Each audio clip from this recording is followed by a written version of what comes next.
All right. Ellen wasn't on time. That's a real poet, Jackie. That's a real poet. Ellen was 5 minutes late. That's how you do it. Yes. Yes. Mm-hmm. Well, I do appreciate Jackie, and I appreciate all of you being here too. So in the spirit of thank yous, thank you to all of our attending board members from the South Carolina Academy of Authors, all of our Conroy Center volunteers and author friends who are present here as well. And thank you to our weekend's mini sponsors and our partners here at the library. But now, finally, let me tell you a little bit about Billy. When I first came to South Carolina in 2004 to be the marketing director for the University of South Carolina Press, I asked a friend, our Southeastern sales representative, if there were any fiction writers I should go out of my way to begin reading to really immerse myself and understand the culture and character of the state. And she had 2 recommendations for me, and neither one was Pat Conroy. Let me say that up front. No offense to dear Pat, but she had 2. One was an exceptional short story writer and humorist from the upstate who had just written a book called Why Dogs Chase Cars. Audience, who's that? George Singleton, yes, who was inducted into the South Carolina Academy of Authors in 2010, and just a few years later in 2013, I had the chance to republish that very book, Why Dogs Chase Cars, in its expanded edition at USC Press. But the other author that Catherine Hobbs recommended to me is today's subject, Billy Baldwin, and in particular, Catherine was drawn to, as I have become drawn to, Billy's exceptional book called The Hard-to-Catch Mercy, which won the Lillian Smith Book Award in 1993 and remains one of the finest coming-of-age novels I've ever read and one of the most extraordinary novels of Southernness. I would add to that as well. I own copies in every single edition, including the edition that I also got to republish at USC Press, sort of parallel to my George Singleton experience. And if you have never read the book, we can solve that problem for you this afternoon because copies are available, and Billy will be very happy to sign them, I assume. He's probably had a chance to do that a couple of times. I'm really fortunate to have gotten to know Billy in a couple of contexts as well. At USC Press, when I first started, I had the opportunity to be the copywriter and the publicist for one of his later novels, A Gentleman in Charleston and the Manner of His Death, which was also my point of entrance into the circle of Pat Conroy. That was how I first came to meet Pat and be connected to him. So that too is a debt that I owe to Billy. Billy is, as I have said of our dear friend Jackie Markham on several occasions, one of the great Swiss Army knives of literature. He seems to be good at all of the things. He is multi-talented because he is also multifaceted. Novelist, poet, memoirist, biographer, historian, culture keeper, collaborator, photographer, meanderer, raconteur. His bylines grace the covers and the tables of contents of some of the definitive works of our low country, of our states, and of our time. Books like the novel Charlestown, the keepsake coffee table books, Low Country Plantations Today, The Unpainted South, and Home, Portraits of the Carolina Coast, or Sister Peterkin's memoir, Heaven is a Beautiful Place, or the little book that could, and most definitely did, Mrs. Whaley and Her Charleston Garden. Let me tell you a quick side note about this particular edition of this book, because I bought it here at the library from the Friends of the Library shelf, where it had been miscategorized as a children's book. So they wanted to sell it to me for 50 cents, and I insisted on paying the full $2 list price for an adult hardcover edition. It is a signed first edition, signed by Miss Emily, about to be signed by Billy. It's worth slightly more than $2, so by all means check out the Friends sale while you're here too. That book is a treasure, but then so is Billy Baldwin, and I am beyond grateful to Billy for his work as a writer, as a storyteller, and more importantly, for his friendship, not just to me, but to a whole circle of us who are in the business of South Carolina literature. More than anything else, though, I am grateful to Billy for showing up at the right place on the right day, because he doesn't always do that. So it is a particular pleasure and honor to welcome Billy. Please join me in doing that. Billy Baldwin.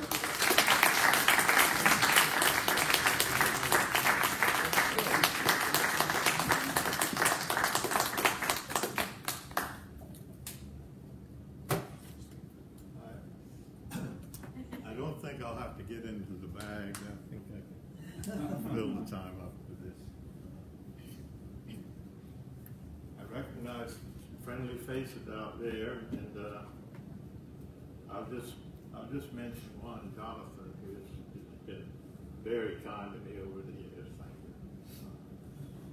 I'm going to just kind of read at random. The year of the Olympics, I got included because of my interest in photography in a book that I guess it was the Olympic Committee published called Picturing the South, and were six essayists and a dozen photographers. And to the grand meeting, they only invited 2 of the essayists, and I was one in Atlanta, and I didn't go. And Sally Mann went, and she wrote this wonderful autobiography, and she said, going to that Olympic meeting changed my life. It showed me the real South. I stayed home. Here's the essay I read.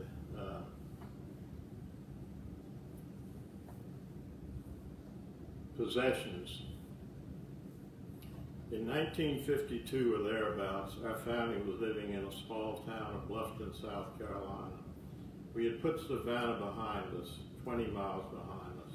My father, a U.S. Fish and Wildlife biologist, still drove to the city to work, but we were out of the Cracker Box duplex in treeless Oakwood subdivision. We had a home of our own, small but new, and on the salt marsh with great moss-spangled live oaks on every side. I was 8 years old, and my mother became a partner in an antique shop. She took me on as an assistant of sorts. The new house had been a wild extravagance and left no money for purchasing antiques, so my mother and my cousin Ann searched the Salvation Army and Goodwill stores in Savannah for misplaced heirlooms. A bedraggled, shot-headed doll bought for a dime sold for $80. Some battered tin plates turned out to be pewter. Pewter mug turned out to be a silver cup made in London 2 centuries earlier. My mother kept that. It was magic in old things. My mother and her cousin Ann load us 6 children in the back of Ann's station wagon and take a ferry to Hilton Head Island. Only 2 white families on the island that I recall, and 3 or 4 automobiles. Black men straddle marsh tacky ponies. The bare feet of these men brush the ground. Orange trees growing wild. A semi-lost world. But we hadn't come as tourists. We children were driven to old Fort Warker on the north end of the island and put to work combing the concrete ruins, the beach, and adjoining creek banks. We filled bushel baskets with cannonballs, musket balls, wine bottles, china, and even coins. Some of this was Spanish-American war debris, but mostly dated from the Civil War. In November of 1861, a Union fleet of 77 vessels had sailed into view. On neighboring St. Helena Island, the local militia got drunk and had a lancing tournament in preparation for battle. But here on Hilton Head, 1,000 grim-faced reinforcements dug in to defend Walker's artillery battles to no avail. The Northern Fleet represented the largest concentration of firepower ever known since the beginning of time. In a matter of hours, strategic Port Royal Sound was lost and Hilton Head was abandoned. The plantation owners escaped to Bluffton, and realizing that their mansion would give comfort to the enemy, the most zealous slipped back on the island and burned down their own homes, and those of their neighbors as well. Such buffoonery, such lethal buffoonery. By April of 1865, it had killed 600,000 men. On the mainland trips, I would go alone with my mother. She would drive into the black neighborhoods 10 miles away, 20 miles away, 50 miles away. She was a small woman. She would slide over against the driver's side of the door and prop me, an eight-year-old, behind the steering wheel of a slowly moving automobile. Then she would extend herself half out the window and somehow manage to keep her toe on the accelerator. You got any old things? That's what she shouted at the black inhabitants. And back at me, she'd shout, "Stay on the road," and back out the window, "You got any old things?" They did. Black women with wives in their cherubic faces and all with kerchief heads waved her over and led us past the scrap lumber shanties and into their backyard sheds. Antebellum furniture. Bottomless three-legged chairs, broke back little boys, chicken droppings on the top, and legs eaten away by termites. Most of these things were bought for next to nothing, washed off, patched up, and sold for a few dollars more. When the big house burned, they carried this furniture out. That was my mother's explanation, and one that made sense, sort of. She didn't bother to add that she and I were systematically following in the path of Sherman's march. Sherman, as the old joke goes, said war is hell and set out to prove it. He burned Atlanta, marched to the sea, bivouacked in an unarmed Savannah for Christmas of 1865, and headed off for Columbia. Once in South Carolina, his men burned practically everything they came to. White residents fled, and the freed slaves emptied the house of furniture before they were lit. And 85 years later, a white woman came by shouting, "You got any old things?" An 8-year-old boy was driving the car.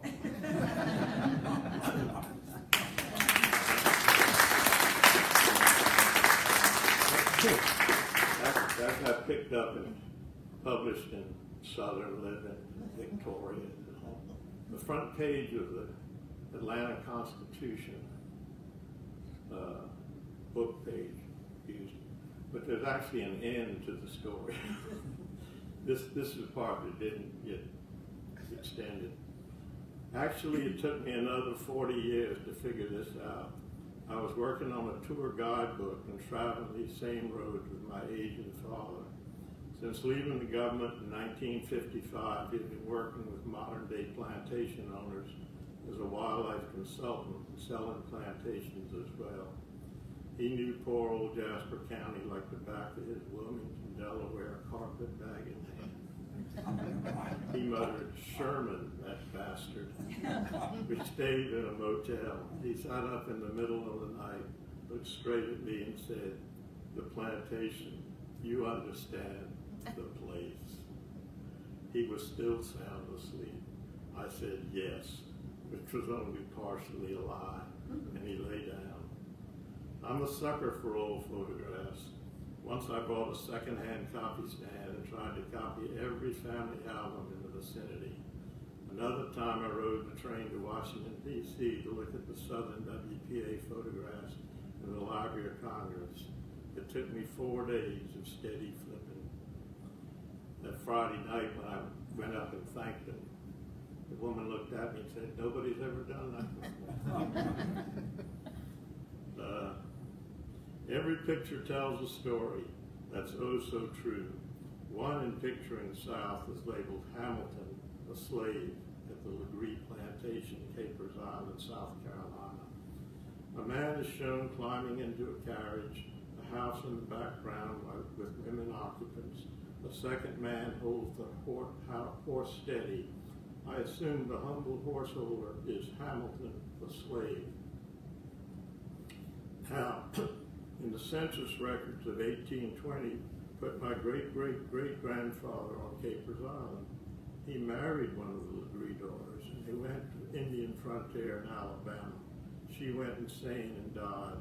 He came back with his family to McClellanville, South Carolina, which is where I live today, which is where I sit studying a picture of Hamilton the slave and reflecting on the fact that my mother's people own this man. And of course, the book had to photograph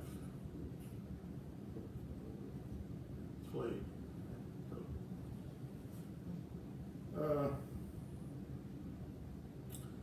This book is the remnants of a book I wrote about. I took 2 years off and wrote about my father. Harlan and I both worked for a woman named Jane Isley over the years. I wrote picture captions for Jane for 35 years. And this soulless occupation. Is it soulless occupation? It's funny to get royalties for something that people don't read the words. Right. And so the first book was Plantations of the Low Country. I wrote, including looking at the plantations, researching and writing, I spent 6 weeks. And it sold. There wasn't a coffee table in South Carolina. Didn't have it on the coffee table. And it made my parents very happy. Especially since my father's actually William P. Baldwin Jr., and that's the name they put on the book. But that gave me enough money to live a couple of years. And I spent it trying to write a book about my father's work as a wildlife biologist for the Fish and Wildlife Service in the 1940s and 50s. And I had an agent that was pushing me, and the book drug on forever. I made a trip to Washington, D.C., spent a week in the reading the inner office memos of the Fish and Wildlife Service in 1930, all about my father and what we did. Well, my father, he'd done the first loggerheads turtle study ever, and but he got cooked, and he went on the mainland and he caught wild turkeys and he put them on the island, and the ticks started to eat them. So he became obsessed, and he wanted to spray the island with DDT, even though he was told not. So this little book is the remnants of that book that never got published. These were the peripheral chapters, a lot of them. And Aida actually published the final chapter, but different story. And I also was, I was writing for Catherine Moulton at the time for Charleston Magazine, and I was just working so hard on the essays, and they were interviews with poor blacks and poor whites, and I was so proud of them. And then after about 6 or 8 of them, I did one about being that my parents would take me, they would revive the showing of Gone with the Wind in Atlanta, and my parents would put me on a special train, and we were called Windheads, and we'd go up there when they burned Atlanta, everybody in the theater would hold up a lit match. And I had never gotten a fan letter for anything on that essay, and there were dozens of people telling me what a lucky boy I was. And my 2 sons said, "Daddy, they wouldn't have let you light a match in a theater." They were the only ones that the rest of the world was just thought Gone with the Wind was that good.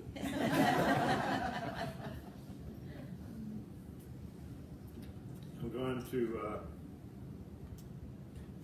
how much longer do I need? You have 20 minutes. 20 minutes. Easy. All right. This is a,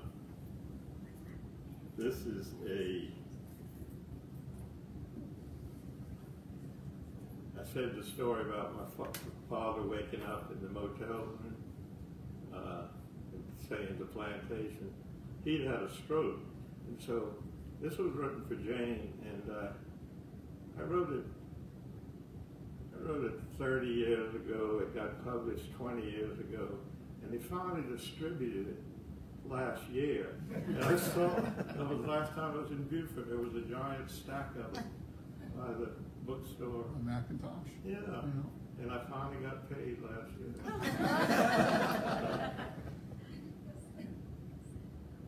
Anyway, it's around if you want it. It's a good book.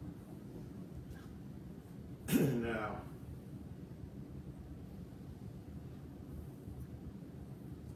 I'd written a poem about one of the entries in here, and I typed it out and lost it on the way here. So I'm just going to read a couple of poems. This is a book that came out a dozen years ago. And my buddy Bud Hill had gone out he just got a wild hair, and he would get up at 3 in the morning, and he'd go out 3 days a week and he'd photograph all the vacant farms and stuff.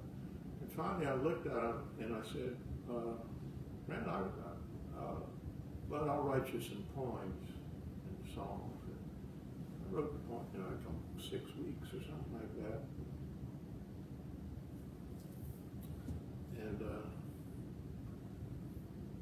And the thing was,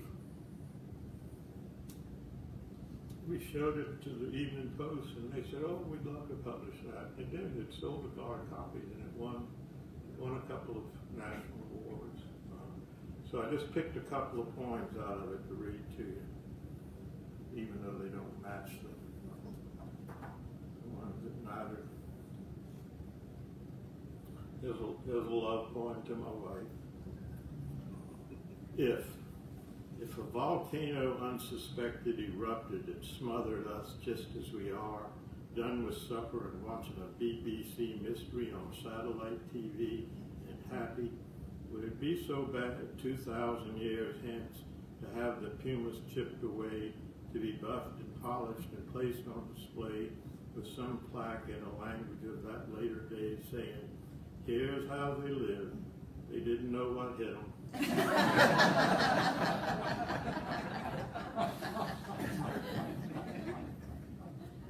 I'm tempted.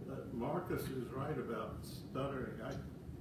I read to Libby Bernstein and her friends a few months back and started coughing. I hope, cross your fingers. Here's the last one in the book. Marsh. Listen to the marsh. It stirs and pops and hisses. The tide has slipped across the bar, makes the night complicit. Sweet brush of death, then owl swoops low, my hat to be his supper. A warning that to stand and go, who knows what stars might take me for, some beaten broken shore, a twisted stump of cedar. A muddy creek where currents score. Excuse me.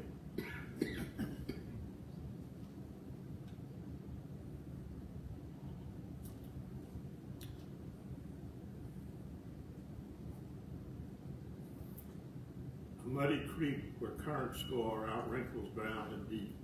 It's time to rise, to slip away toward a promise sweet. Sinner molded in the dark and triumph soft I hum. Hear the peep and peep and peep, frogs your hero comes. And I think he's got out of barred from a duck hunting trip. 55 years ago with Johnny Scott. We were leaving the line, and the damn little owl kept swooping to try to get my hat. And he died in a wreck, 3 months later. Things like that just work at you.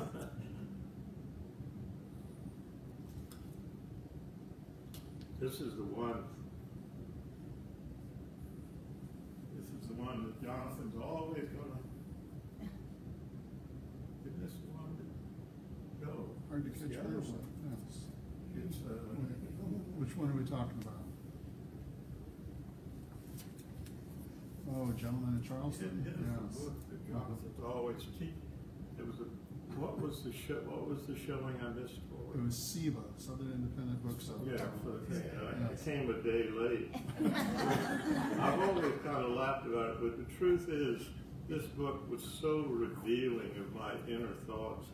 I was so upset about it, I think I just pretended you didn't exist. It wasn't laziness. It was deep. It was a deep struggle inside my mind.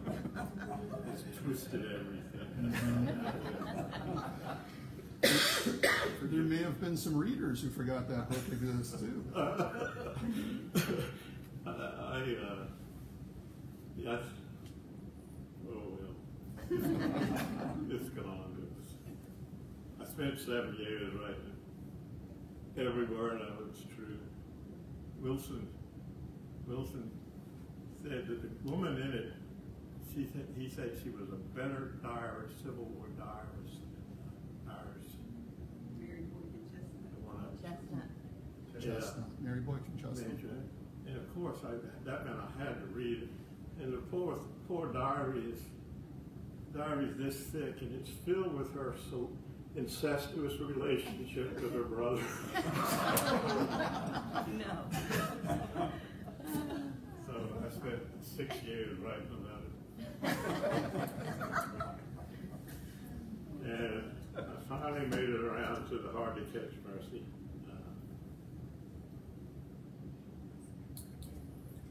If I can get through it without coughing, this is the speech I made when I got the Lillian Smith Award, which is Lillian Smith had written Strange Fruit. It was about the lynchings, and then they named the award after her. So it was a giant honor to get it, and I was very flattered. And I went to Atlanta, Lil went with me, and Shannon right around, and I made a speech. It might have been, the speech might have been to the NAACP, I don't know. I think they told me Julian Bond was in the audience. I read every sentence, they laughed. About 10 minutes, I said, there are no jokes in here. And then they really laughed.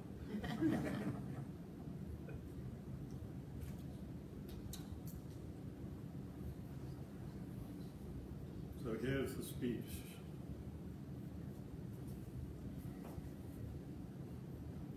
During most of the 60s and half of the 70s, I would wake up contemplating suicide and go to bed drunk. I could have placed Alabama on a map, but not Selma. I could have picked out Vietnam, but not Cambodia or Thailand. I knew that the Beatles existed, but I couldn't have given you their first names.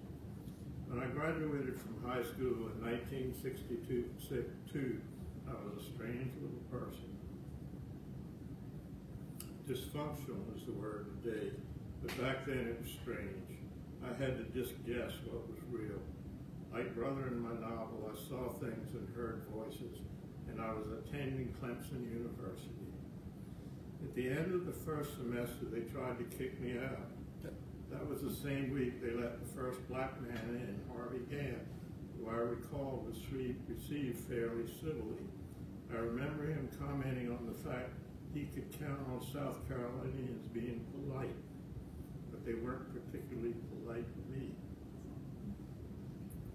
My advisor laughed in my face and said I had absolutely no future in college, could never graduate, and should join the Navy. I stayed on at Clemson out of contrariness, and 5 years later I was finishing up a master's degree in English and teaching in an all-black high school. I wasn't just the only white teacher. I was the first white teacher and the first white person to even come through the door of that school, as far as I know. It was cultural shock for everybody. Some of the seniors could only sign their name, but I enjoyed teaching those children, and I think they enjoyed me by being there. Still, I wasn't in that school out of any particular conviction, a part of any national mandate. I was just there because I drifted there. And 2 years later, I was picking oysters with an all-black oyster crew, and I was there because my wife and I had no money for food. That was 1968, and these black men were my friends in a way, a reverse paternalism. They looked out for me in the creek and taught me to scrape up a living. Contrary to the familiar statistics, they had families and certainly worked hard, 4 in the morning until 9 at night, 5 days a week, and much of that time in freezing mud and water.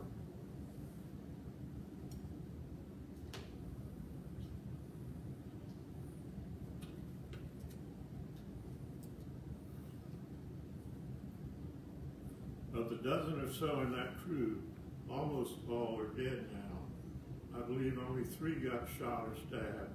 Despite what news accounts would suggest, the rest were killed in accidents, car wrecks they didn't call their drownings.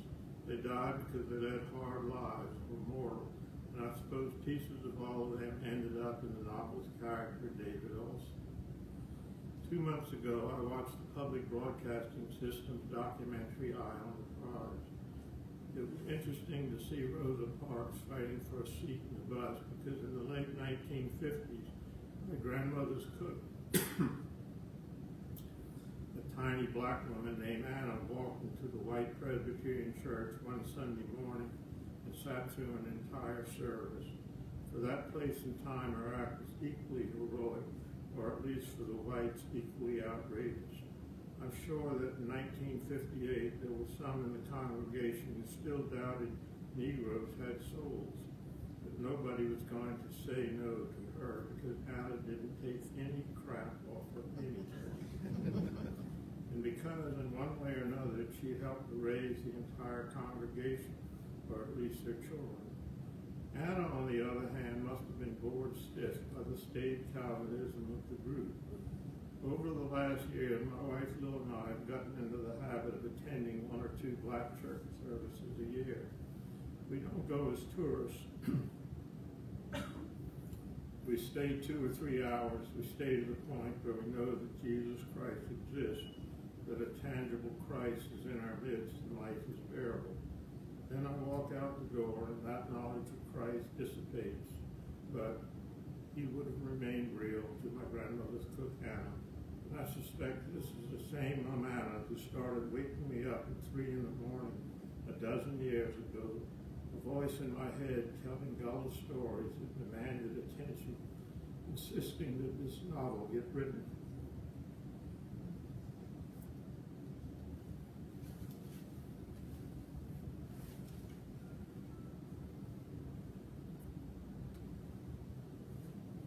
So that's Anna Alston and David Olson from the novel, who I believe are the best characters in the work, and which brings me around to what I do believe.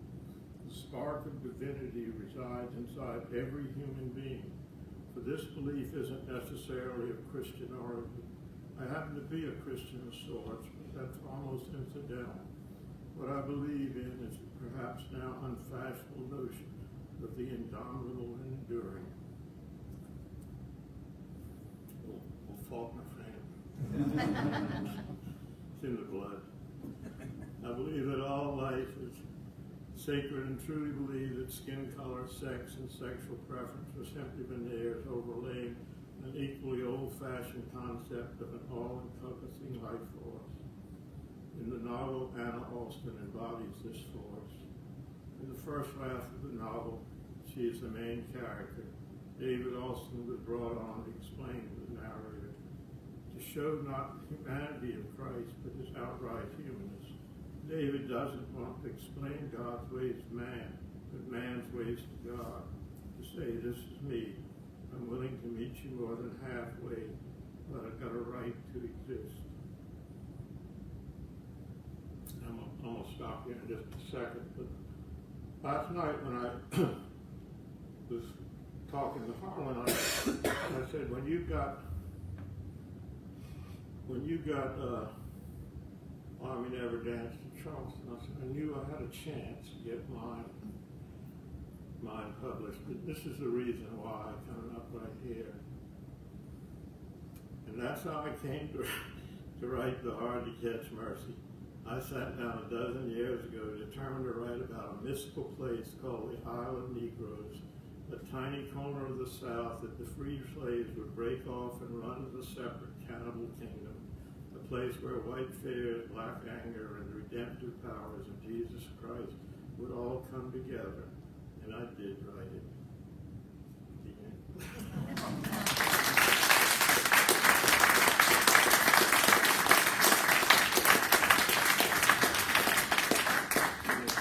Any questions? Couple for you, Billy. Did your mother Agnes read that essay that you first read about you driving the car for her? They would hide. The family would edit. They would hide, and one they really got upset about.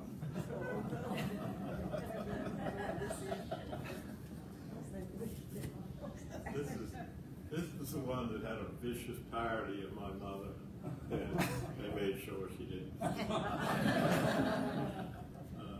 It also had a parody of a Southern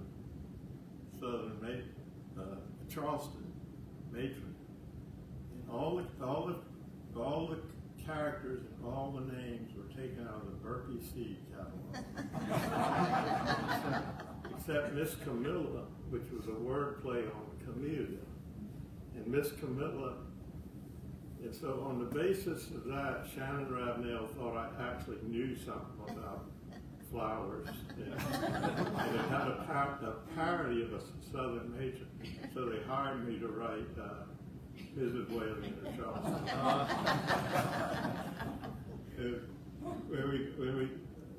People don't understand. Harlan would know this. Ted Rosengarten, when he was 26 years old, he won the National Book Award for oral history. And I was just fascinated by that. I wrote five oral histories, and 3 of them were big successes. But when I finished, you go 8, 9 months, once a week to somebody's house, and you listen for 2 hours, then you have lunch. Then you go home, you spend the next day editing. And at the end of the year, you got a book.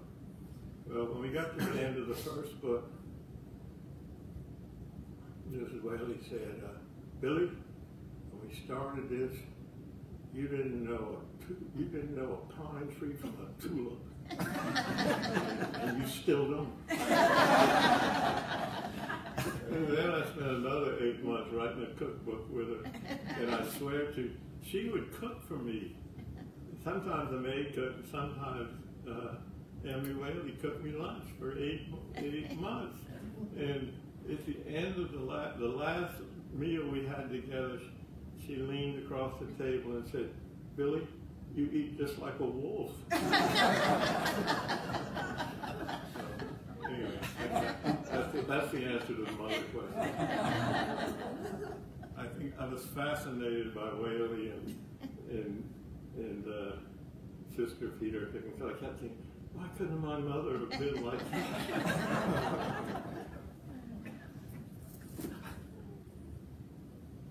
Billy, did poetry come as a turn, or have you been a poet for a long, long, long, long time? I know you've really written a lot of poetry the last 10 years. I don't know, I just had a mental block. My poor father, he came down here in 38, Archibald Rutledge. And my father understood. My father read to us when Susan and I were 5 in bed at night. He read all of Twain to us. You know, literature meant something to my father. So he didn't know what to make of Archibald Rutledge. And he said, Bill, he published this book. He had a herd of buffalo running on both islands. I had to go to Dominic. Dominic had given the island. And Mr. Dominic said, well, Baldwin, let me see the book. That's all right if you like that sort of thing, and I do. And going back through his letters, I found this apology he had written to Dominic. So a year later, my father sent a poem to the News and Courier, and they printed the top center of the front page and said, this should be our next poet laureate. So then that was the last poem he ever wrote. It's always been there, but I hadn't, until that 12 years ago, I started writing. I made it a quest.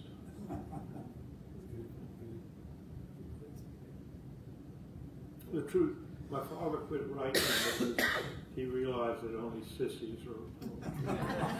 I'm serious. He bought a camera in 1938. He had the last page of Life magazine. He had a whole page of only sissies took photographs. Questions? I don't think you've written a play yet, have you? Oh, not only have I written plays. Yeah, I wrote in in 3 days I wrote a screenplay that got Illinois to Hollywood. And I did 15 interviews. I got 3 job offers. I came home. I was just crazy. Cocaine, just goofiness. They love their cars. It made no sense. I wrote plays too. I wrote an opera. That's what this is. This is a residue of it. I took this as if it's an opera, so it's full of songs. They recorded a lot of songs. It's a good thing for you to promote. Did you sing or write music, or you wrote No, but lyrics? I wrote the lyrics, and then I had friends that did the rest. That's a good project. Why do you listen to it? An opera, the Tobacco Barn opera. Think of it. Yeah. This is a question I often cannot help but ask of writers I admire who have published much. I'm not asking you which of all your books is your favorite, but I'm asking you which of them is closest to your heart. I think it would have to be this, because it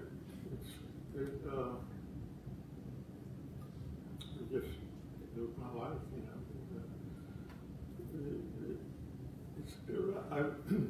In the course of this novel, the black woman goes from being a giant to a tiny little woman. So I went on book promotion. I was up in Charlotte staying with some cousins.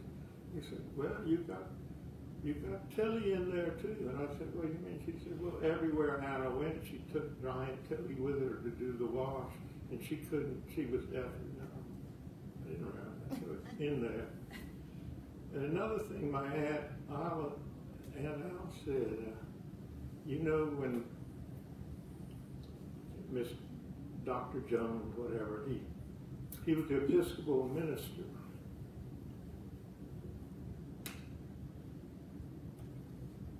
When his mother died, he stood up in front of the congregation and said he didn't believe in the virgin birth. So he went to med school for 6 months. She said he would torment Anna. Anna had 2 illegitimate children, and he, the Episcopal minister, would tell her she was bound for hell, and so were the children. This is the South just made a virtue of sadism. Cash wrote that. He wrote that, published it, went down to Mexico and shot himself. There was nothing left to say. The South is full of sadism. You just have to roll with the punches. So that was that. But as far as bringing good into the world, it would have to be heaven is a beautiful place. Sister used to keep her fan mail in pillowcases, and the letters would be, "You have changed my life. This book saved me." Yeah, that's got to be your favorite. So other than your books, other than what your favorite your books, do you have a favorite book fiction that you've read?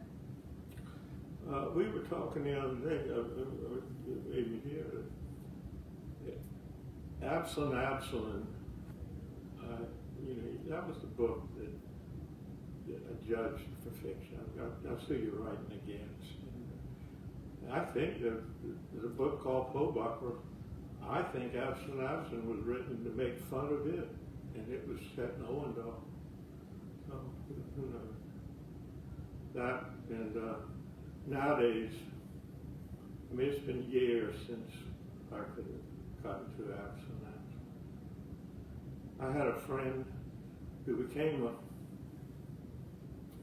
she was living with Lil and I, making $4 an hour, putting pots and plants in a nursery, and the phone rang, and it was Kevin Costner's crew wanting her to come and be the green woman on Dance with the Wolves. And I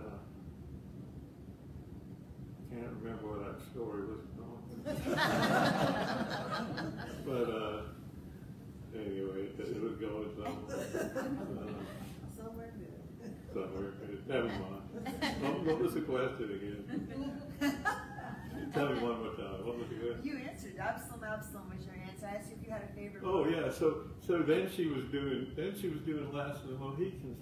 I said, oh, when I was a boy, I loved that book. She said, you have read Last of the Mohicans? She said, take that home and try to read it tonight. And I'd read it when I was 12, probably. And when they go to throw the tomahawk, it takes 2 pages. So at a time, that was my favorite book, but you have to move on.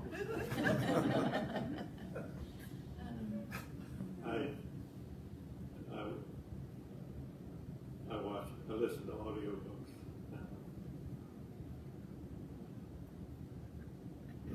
Agatha Christie.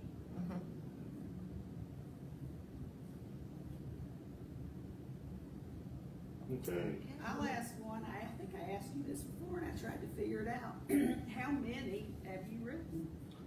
I looked under Goodreads the other day, and 24 actually had publishers, and then I probably self-published a dozen. I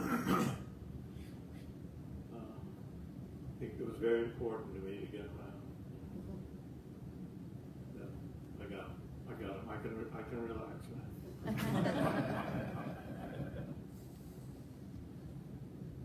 The books were important to my father. I've had other people my age just laugh about me. Here we are, we're 75 and we're trying to come to terms with somebody we last saw when they were 75. It's insane. Do you ever go back to books that you have written in the past and think about rewriting them? I think the gentleman in Charleston in the matter of it, if I had written that as a straight out, not as a novel, but as a history, it could have been a bestseller, but I just couldn't do that. Beat my head against it.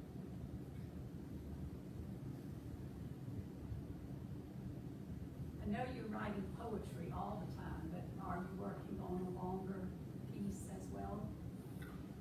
No, I don't. I think I toyed with the notion, but I don't. I've been tricking you. Those poems over the last 3-4 months have been rewrites from 10 years ago. I have stopped with the poems.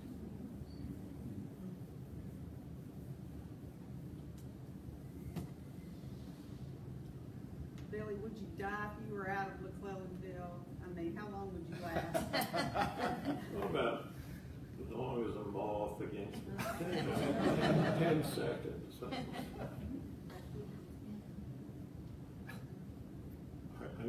I need to make a correction to this. Is important. Her husband Wally and I, we used to take Aida to lunch, and we'd spend the whole time talking about our prostates. we both had our prostates completely out 2 or 3 years ago, and that's not true anymore. Well, I could get that straight. You're forgiven.